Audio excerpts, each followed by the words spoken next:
Hello and welcome to another Betfred Sports video right here in the Quest Media Network studio. Peter, first of all, let's take a look at the round of 16 ties. So we've got Wales taking on Denmark, it's Italy versus Austria, Holland are taking on the Czech Republic, it's Belgium versus Portugal, Croatia versus Spain, France against Switzerland, and a big one on Tuesday for us, it's England taking on Germany, and then we've got Sweden versus Ukraine. So some tasty ties there. But firstly, what are the outright odds looking like? Well, we've got France the favourites now, 4-1. Italy 6-1. England have come in at 13-2 with Betfred now, basically because we haven't been convincing, but we're like a slow burner. We've only scored 2 goals. We've not conceded any, and we're on the right side of the draw. So the easier teams on that side of the draw. So England are 13-2. Germany 7-1, Spain 15-2, Belgium 8-1, Holland 9-1, Portugal 11-1, Denmark 20-1, and Wales have come in slightly. And I've got to say only slightly to 100-1. Brilliant stuff. So recapping Tuesday's victory, it was England 1, Czech Republic 0. Sterling popping up with the all-important goal once again. He's proven his doubters wrong. Yeah, well, it certainly is. I know my boss, Fred, and myself have been critical of him in the past, but he is proving to be something of a jack-in-the-box, getting on the end of things. He always feels to me as if he's trying to get it onto his other foot, his better right foot, but he is getting in the right places to score the goals, and that is England's problem at the moment. They haven't put on a showbiz performance yet. It's all a bit flat, and we need that. You kind of expected it against Scotland, because that was, to many people, Scotland's World Cup final, to play against England at Wembley. But, and I don't say that in a derogatory way, it was a fantastic occasion. He played tremendously well, but it was a special game for Scotland, more so than England. Then we've had the 2-1-0s against Croatia and the Czech Republic.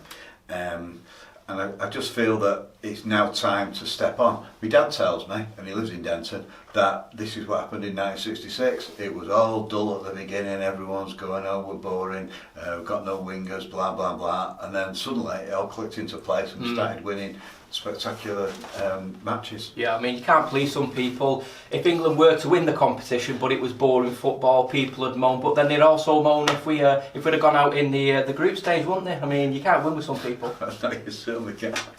Well, that's the beauty of football, isn't it? Yeah, it is. Some people think it's better to lose 5-4 than win 1-0. That's how people are. I just want to see England win something in my lifetime. So taking a look at next Tuesday clash, it is England taking on Germany. Peter, what are the odds looking like for England to win on penalties? Right, for England to win on penalties is 10-1. For it to go to penalties is 5-1.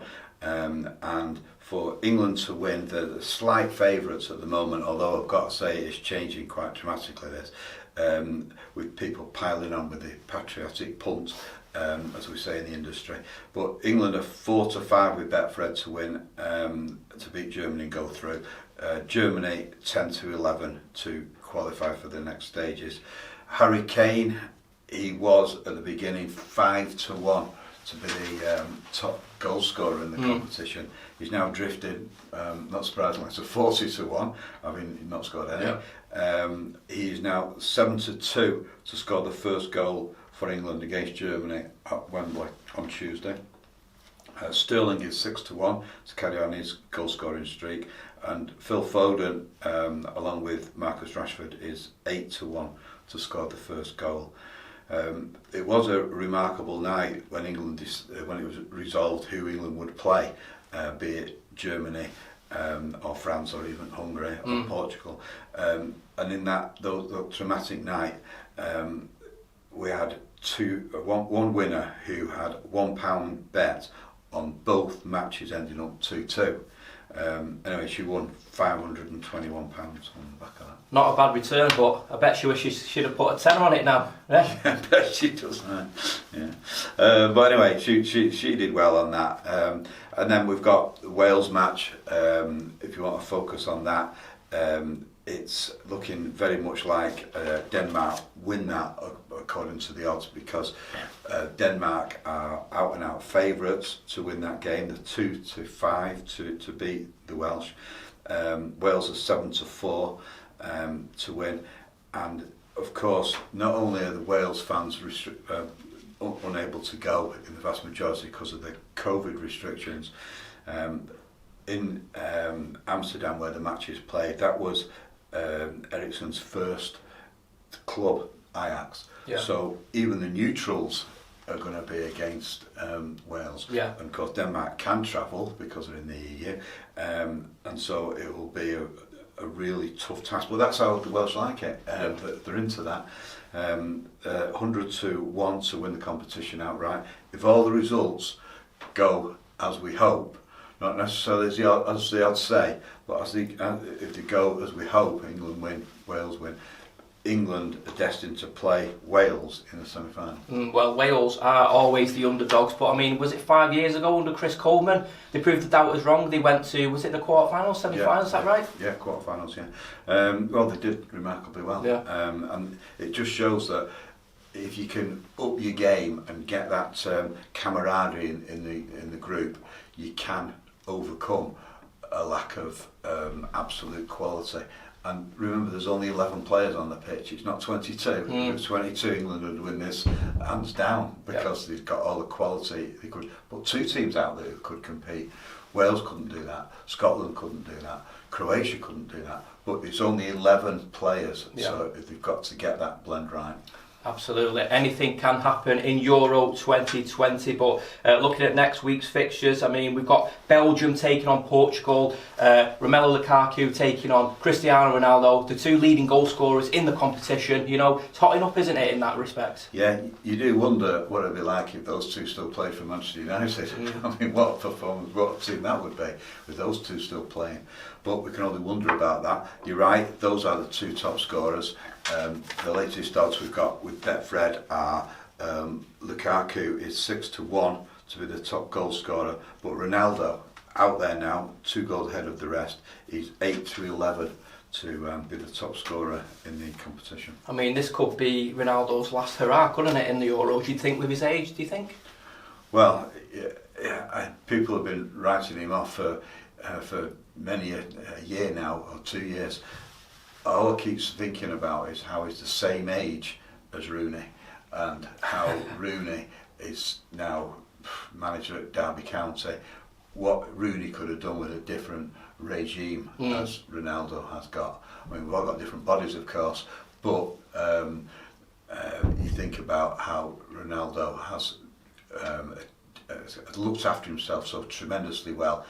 And anything, he could start playing in midfield, for instance, like Ryan Giggs did, and just continue, because he clearly loves the game, and he has that fantastic ability to be the main man in the vast majority of games. He still has that X factor.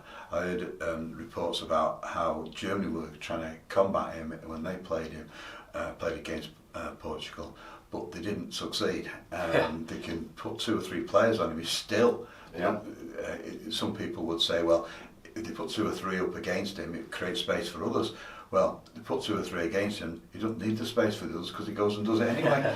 I mean, someone put 2 pictures up on Twitter, this was of Ronaldo, one from 2004, one from 2021. He's literally the same physique, you know, he's not deteriorated. If anything, he's got better with age. Yeah, certainly looks better than that sculpture of him at the airport. Yeah, no, terrible, absolutely terrible. So we always cover big winners on Betfred Sports Talk. Peter, this week, can you tell us about one person who's won, is it 150 grand? No, 50,000. 50 grand. 50 grand he's won from a £5 bet. He's a road digger. He lives in Ripley in Derbyshire, and he's been telling me how it was literally his last fiver, because he's a freelance road digger, works for the water company, and he decided to just put this fiver on because he had a photograph of his dad and remembered his dad used to always do the 49ers, and he's come up with £50,000 after all his 4 numbers all came out. Excellent so stuff. Tremendous news for him. Yep, 50 grand off a fiver, that could be you, but you've got to be in it to win it. So if you do fancy a punt on any of the Euro 2020 round of 16 fixtures, Betfred stores are now open, but you can also bet online and via their app.